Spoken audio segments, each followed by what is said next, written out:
Benson, who's one of your biggest fans, he did ask if there are any unreleased Entouch songs that you think we'll ever get to hear. There's a couple. Big There's a question. couple. There is a couple. Me and Eric started some joints. They may not be completed, but there's a couple. There's a couple. Eric is the hoarder organizer. I mean, how is Eric these? I did hear from, I got a DM from his daughter, because I think his daughter's doing music as well. She was just saying that this is my father. And I'm like, how is it? Because he doesn't seem to be online at all. And so he'll pop on for like 4 months, then disappear. Pop back on for 4 months and then disappear.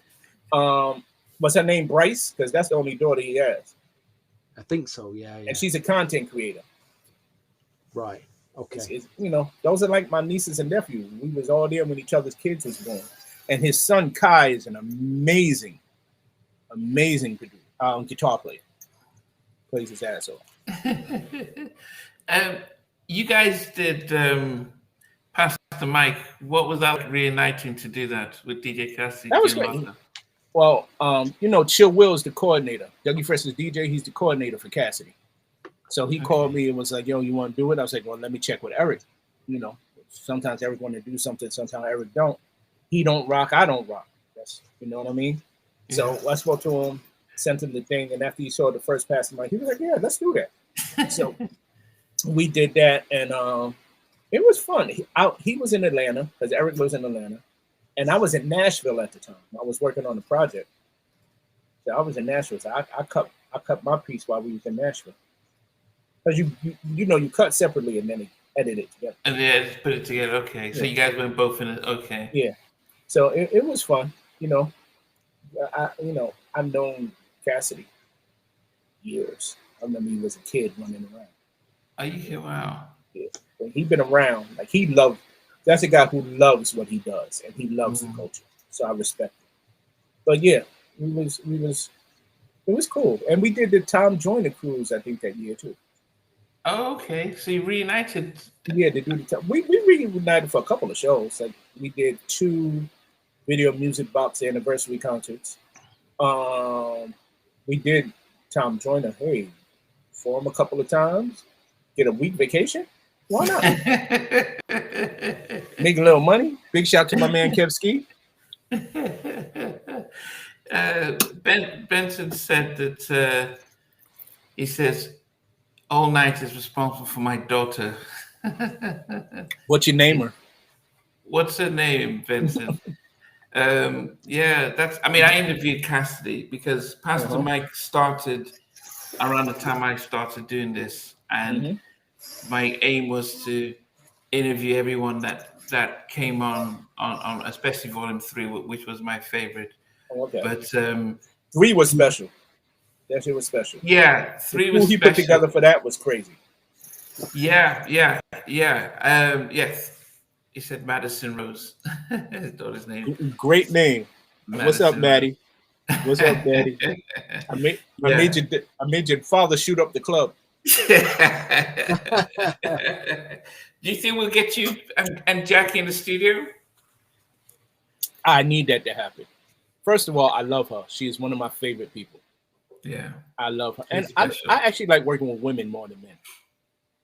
They smell better. They look better.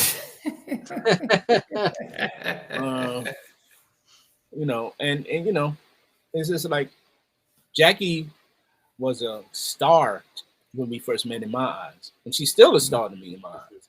You know what I mean? So I felt like she never got her just desserts. Yeah. And if I could introduce her to another genre and it works, imagine her and Barbara Tucker ending up on a song together. Oh, that should be fire. Yeah, definitely. That shit would go crazy.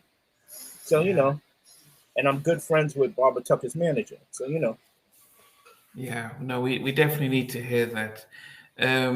Now, as we just come to the end, because we appreciate the time that you've given us and stuff, and any questions you have for free before we wrap up.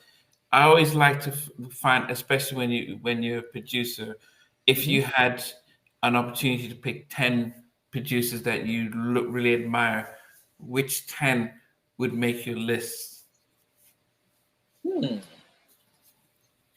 It used to be 5. Now I've gone to 10 because I Yeah, realized. first of all, that's a big ask. you could have warned me way earlier that this was going to be the ending question, so I could have started putting it together in my mind. Well, there's certain people that and it's all genres, right? Yeah, it can be any genre. Yeah. Okay. It's definitely. Well, let's go with the standards: Jimmy Jam, Terry Lewis, L.A. Babyface, Teddy Riley, Dr. Dre. Wow. Easy Mo B. Wow. Okay, going to hip hop roots. Oh yeah, absolutely. Who else?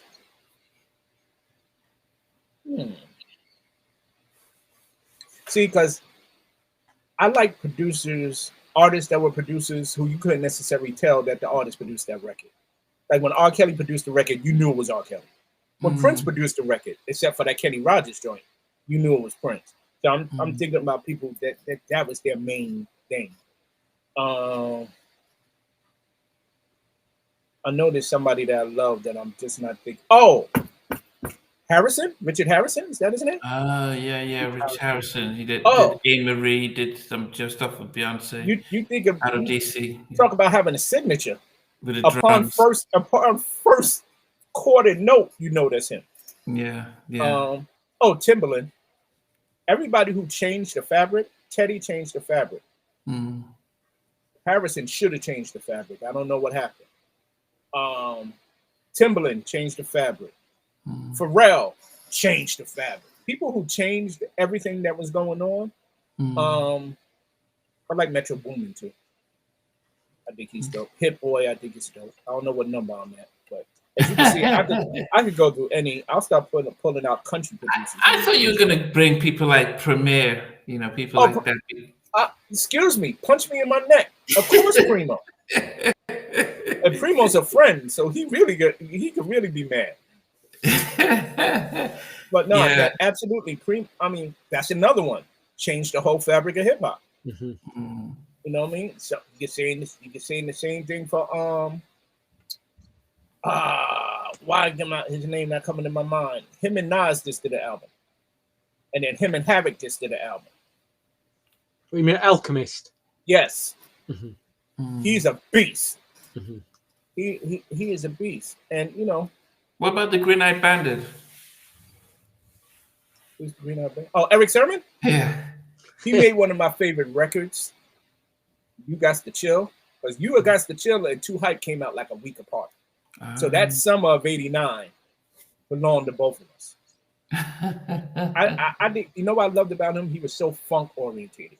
He was. You know what I mean? Like he was to the East Coast what Dre was to the West Coast with the funk samples.